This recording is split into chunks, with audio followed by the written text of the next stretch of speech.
I can tell you, my journey started on a evening day of May 2020, and which I didn't know yet, but by the end of that day, I would be bored out of my mind.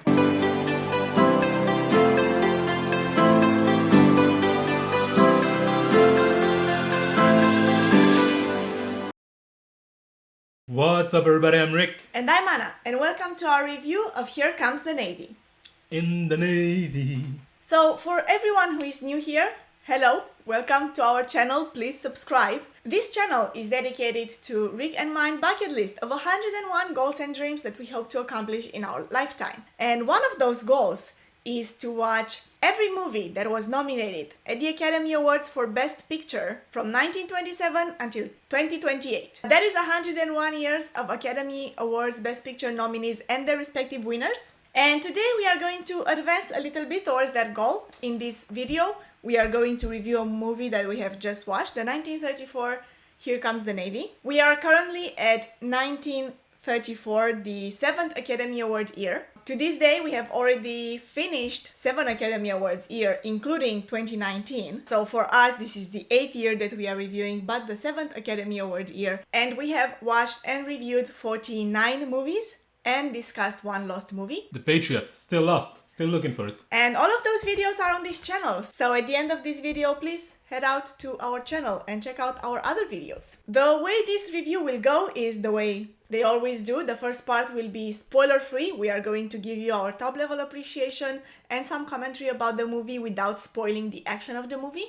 The second part will be spoiler filled, meaning that we will deep dive into certain scenes, certain elements of the movie that piqued our interest. And at the very end, we will have the ranking section. Every year, we will be ranking the movies of that year according to our personal preference. So stay tuned for that. Also, if you don't want to get spoiled, but you do want to see the ranking section, there will be a timestamp in the description box below that will take you directly to the ranking section after the spoiler part, if you're interested in that. Why do I feel like I know where you want to rank this movie? Yeah, I feel like I know where you want to rank it to. Do you? Yeah. I don't know that you do. Will you surprise me? I wonder. But before all of that, here comes my favorite part of this review, actually, my favorite part of every review, the trivia section. Hit me with some info, Anna.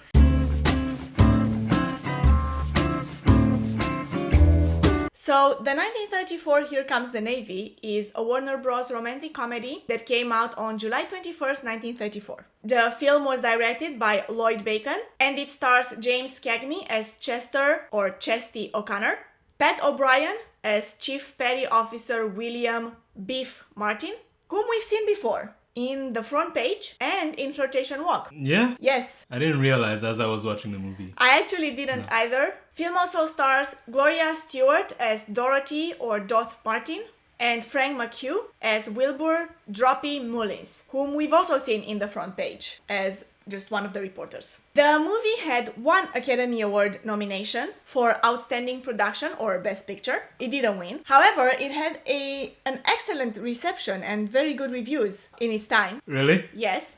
Well, I guess it was nominated for Best Picture. Right. So the film critic Frank Nugget said, "Some of the heartiest laughs of the current cinema session were recorded last night in the Stand Theatre, where Here Comes the Navy had its Metropolitan premiere. A fast-moving comedy enriched by an authentic naval setting, this Warner production has the added advantage in these parlor times of being beyond sensorial reproach." Beyond reproach. Yes, is what the Beyond review says. reproach. I can find you one or two reproach, but I will see. I also wanted to mention a few interesting facts. So the movie was filmed with the full cooperation of the US Navy, which we knew from at the end of the movie. Yeah, there's a message at the end. Right, thanking the US Navy. The naval personnel made up many of the extras of the film. Of historical interest is that a portion of the film took place aboard the battleship Arizona, which was sunk on December 7, 1941 at Pearl Harbor. Wait, on the real boat? That's where they filmed? Yes, they filmed it on the real boat. Oh. Furthermore, portions of the film also include shots of the dirigible Macoun, a year before an accident that destroyed the airship and caused the loss of 2 crew members. This is an unlucky movie if you participated in it. I mean, I'm assuming things like this happened back then, you know, with the war happening and the coming war. dirigible fell before the war. Yes, true, but I 1 see year later. I see it more. I see it more as a, you know, a good thing. Like these are records, visual records of these, like the battleship and the dirigible before they didn't exist anymore. So it's like Yeah, of historical records. I'm just saying how unlucky that the two sets that they utilized from the army then get destroyed. But I guess army stuff gets destroyed. That's there. So that is it about the information of this movie. That's all that I had. So I guess now we can move on to our spoiler-free section.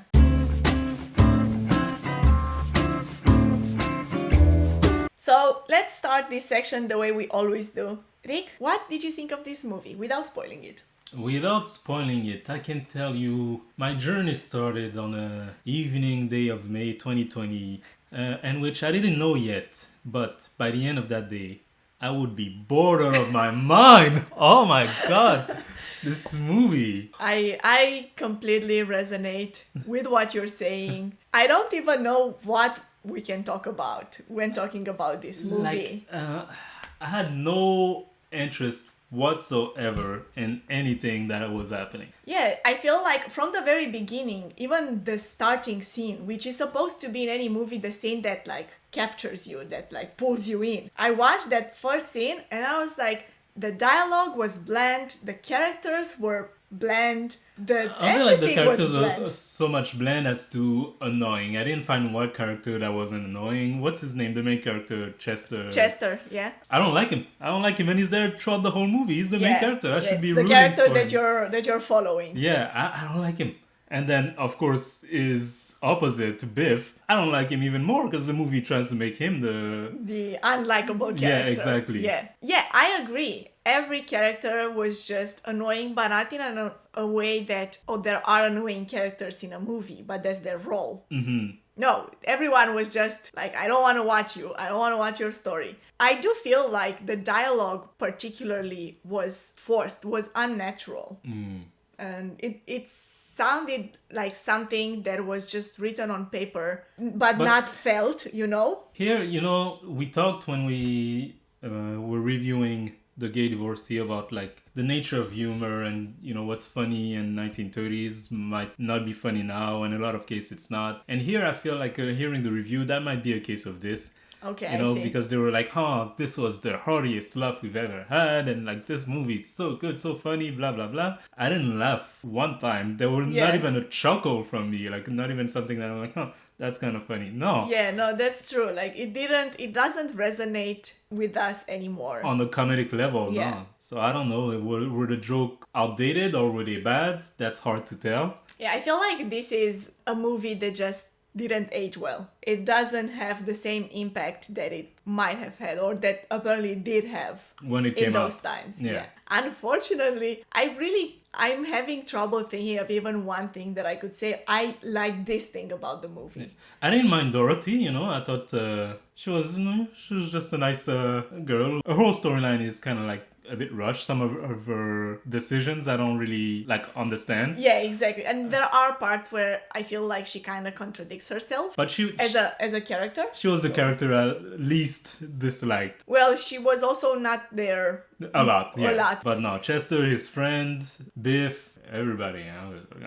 Yeah. No. I think maybe, because I keep thinking of what did I like about this movie. I think that just the shots aboard the ship and the dirigible are actually interesting to watch, but just for what they look like. Yeah. Not for the story. Well, it is interesting that they were using the real things. So it adds this level of a realism to the whole thing. Like I would have said that's a very good set of a boat, but turns out it's the real boat, Yeah, that's true. I didn't know that either, that it was the real boat when we were watching it, but it looked really nice and it was quite impressive. Yeah. And as chance has it, I actually watched a while ago a documentary about the life of Navy people aboard the ship, and it was really well represented in the movie. In the movie? Yeah. Compared to what I saw in the documentary. So on that part, I think the movie did a good job. But movie-wise, story-wise, characters-wise, dialogue-wise, No. So I think that's it for our spoiler-free section. We should end by telling the people, do we recommend this movie? I recommend you watch another movie and Yeah. then not even think about this movie right now. What are you even doing watching this video? I'm sorry. I'm sorry. I want to note, of course, that, our recommendation are just that, recommendation. I'm not telling anyone to not watch it if they want to watch it. Oh yeah, obviously. Make your own mind. Of course. But if you are curious to see more in detail why we didn't like this movie, you can stay for the spoiler section. That's gonna start in a second. If not, and you still don't want to get spoiled because maybe you do want to watch this movie for whatever reason, you can still head to the ranking section by clicking on the timestamp in the description box below.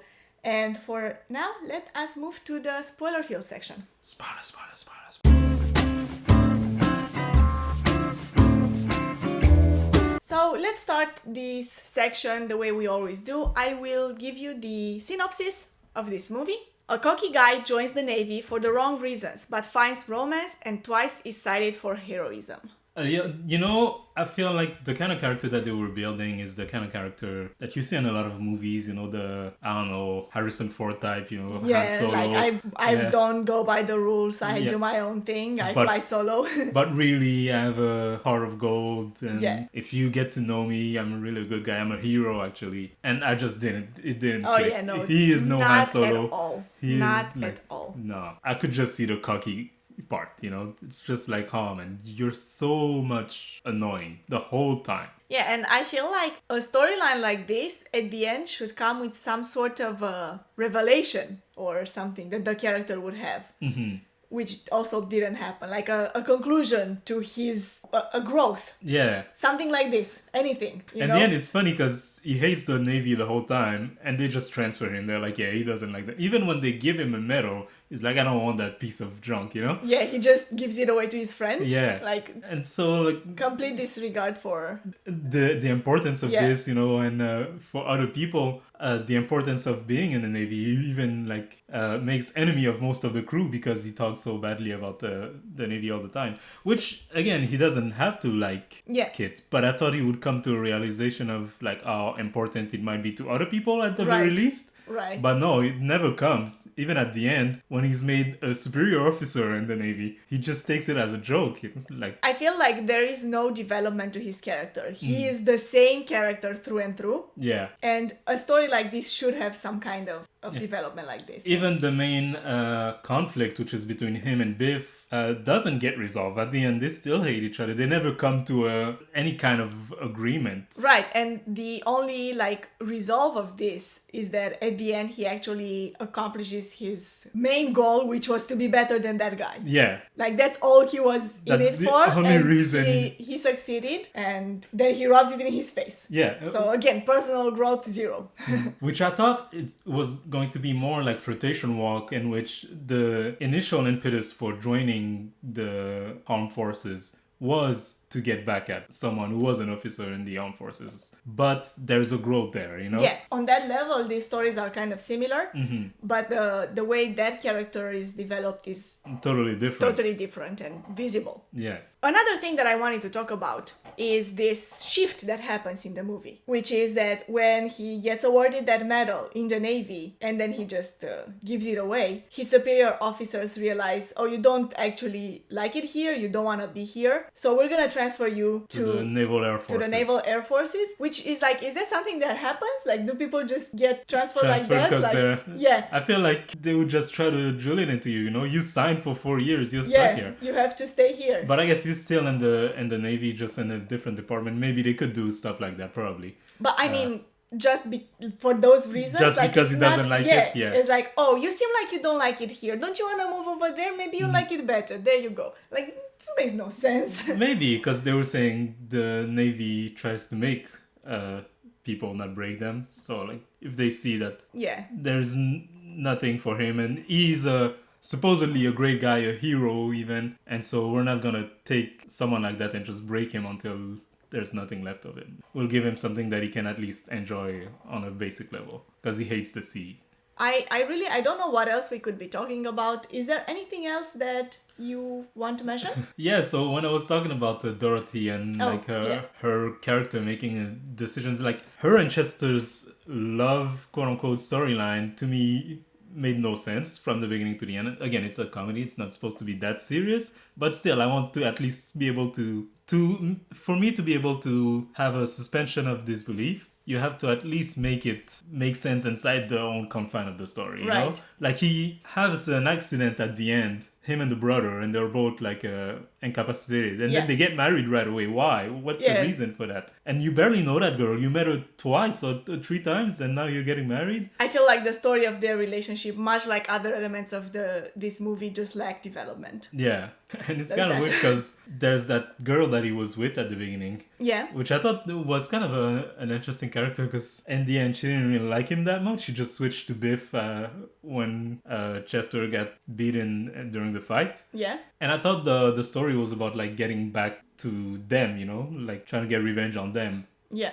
But she never appears again. Oh yeah, she completely like goes away. It doesn't matter anymore. Yeah, and then she switched with another girl, and now he's using that other girl to get back at Biff. Like, I don't know, was there a need to switch the girl? Yeah, And I the don't- relationships are different, of course. Obviously. It's Biff's sister, but you could have made the first girl Biff's new girlfriend, and then he just, like, the storyline doesn't have to change, and you can still believe more in whatever outcome comes of Chester ending up with the girl if it was a girl he knew before, you know? I don't know. Actually, that part with him going after Biff's sister didn't bother me that much It's not that it bothers me, thought- it's just that I don't see the necessity of, to do that. yeah, Yeah, I guess. of I think having two characters playing basically the same role. it could have been done if there was a story there. But even that, like, it doesn't feel, like you said, it doesn't feel necessary. I feel like they could have made a story out of it, but they didn't. Yeah. Like, of why, in the end, he goes after his rival's sister rather than His rival's new girlfriend, which Yeah. is your ex-girlfriend. Yeah. Yeah, I don't know. Well, it's totally understandable that he wouldn't want anything to do with that girl anymore, after she left him. For a Yeah, bit. but they don't even mention that. But exactly. Like, the story just doesn't, like, there's no story there. Yeah. It's just like a switch out of nowhere, and we're just supposed to follow it. Yeah. I don't think we had too nice things to say about this movie, unfortunately. Oh, the dirigible scene, was Yeah. nicely filmed. Yeah, the scenes are interesting. There are a lot of interesting scenes just for what they are, like for Visual purposes. exactly. But again, story-wise, we should mention once more. Do we recommend this movie? No. We don't recommend this movie. And without further ado, let us move on to the ranking section. Rank.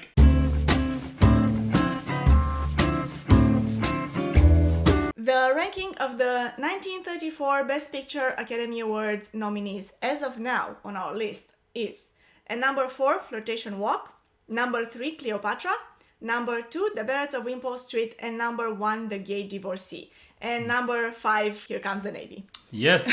Number 5. That's it. We're done here. Yeah. Good day, that everyone. that was quite easy. Again, we don't really have to explain it. It is what it is. It was not our favorite movie. It didn't resonate with us. I feel like it just aged poorly. This year, as of now, I mean, the bottom movies are bottom movies. I mean, I don't know why these two, Flirtation Walk and this Navy movie, were even nominated. I'm scratching my head.